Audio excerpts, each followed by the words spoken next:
보통 서유럽을 대표하는 나라로 이 나라를 뽑죠. 바로 문화와 열정의 나라 스페인인데요. 마드리드, 바르셀로나, 발렌시아 등등 한 번쯤 들어봤을 법한 세계적으로 유명한 도시들을 많이 보유한 스페인. 그런데 현재 스페인에서는 이렇게 유명한 몇몇 대도시에서만 스페인 인구의 무려 90%가 거주하고 있다고 합니다. 아니, 인구 밀집도가 높기로 유명한 우리나라도 기껏해야 서울 수도권의 인구의 50% 정도거든요. 이 50%도 너무 심각하다고 난리난 상황인데, 그렇다면 도대체 무슨 이유로 스페인은 지금 이 지경까지 오게 된 건지 저와 함께 아주 쉽고 간단하게 알아보겠습니다. 이곳은 스페인의 수도 마드리드입니다. 좁은 골목골목마다 주민들과 관광객들이 뒤엉켜서 발 디딜 틈 없는 걸 볼 수 있죠. 전형적인 유럽 대도심의 모습을 보여주고 있죠. 이런 모습을 그냥 놓고 보면 인구 밀도가 엄청 높아 보여요. 그런데 이곳에서 조금만 벗어나게 되면 이렇게 휑한 도시들이 나타나게 되죠. 지나갈 길을 찾기가 어려웠던 마드리드와 달리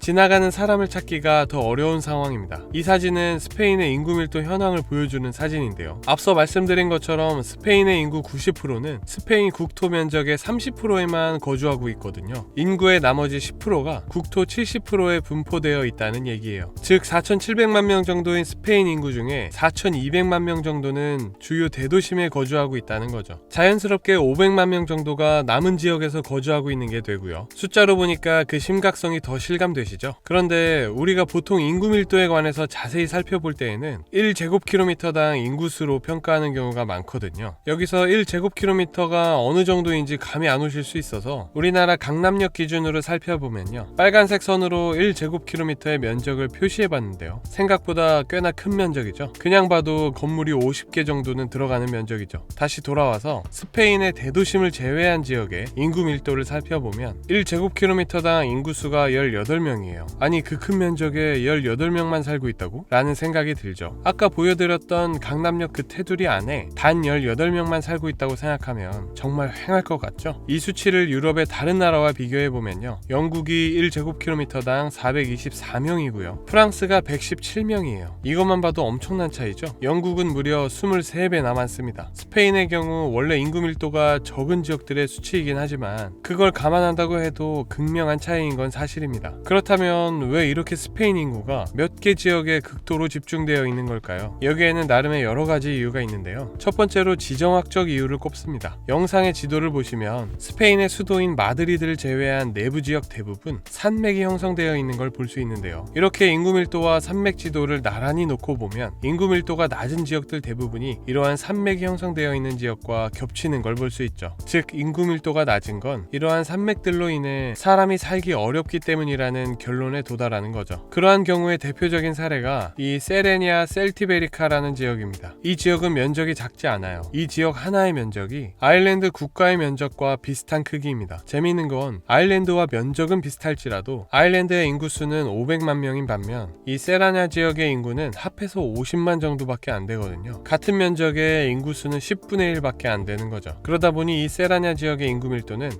1제곱킬로미터당 8명밖에 되지 않습니다. 안 그래도 적은 스페인의 인구 밀도 중에서도 유난히 더 적은 수치인데요. 이게 어느 정도냐면 일단 유럽연합 내에서 두 번째로 인구가 드문 지역이고요. 유럽 지도에서 보면 저기 위에 반지의 제왕이나 해리포터에 나올 법한 영국 스코틀랜드 고원이 있는데요. 여기조차 1제곱킬로미터당 9명이거든요. 즉 세라냐는 이런 오지보다도 인구 밀도가 적은 지역이죠. 그럼 도대체 1위는 어디일까요? 라플란드라는 곳입니다. 거의 북극에 가까운 극지방이거든요. 오로라가 관측될 정도로 너무 아름다운 곳이지만 북극에 가깝다 보니 겨울에 영하 50도가 넘게 내려간다고 해요. 그 정도로 춥다 보니 사람이 살기가 쉽지 않고요. 세라냐는 이러한 극지방 다음으로 인구 밀도가 낮은 거예요. 게다가 이렇게 면적은 크고 인구 밀도가 낮다 보니 이 지역에 작은 문제가 있어요. 도시에 사람이 너무 없다 보니까 기본적인 인프라가 구축이 안 되어 있는 곳들이 많거든요. 그래서 물건을 사려고 하거나 병원을 가려고 하면 1시간 가까이 차를 타고 달려서 근처 도시로 가야 하는 상황이에요. 만약 우리 몸이 갑자기 열이 펄펄 끓고 아픈 상황이 왔는데 사는 도시에 병원이라도 없다면 치료받기 위해 병원이 있는 도시를 찾아 몇 시간씩 아픈 몸을 이끌고 병원을 찾아 이동해야 될 수도 있는 상황. 당연히 택시는 있을 리가 없고요. 그렇다면 이 지역이 특별히 사람이 없는 이유가 뭘까요? 바로 이베리아 산맥 때문입니다. 스페인 돼지고기 이베리코 아니고요. 이베리아 산맥이란 스페인의 중앙을 바로 가로질러 뻗어있는 중간 고도의 산맥을 말합니다. 우리나라로 따지면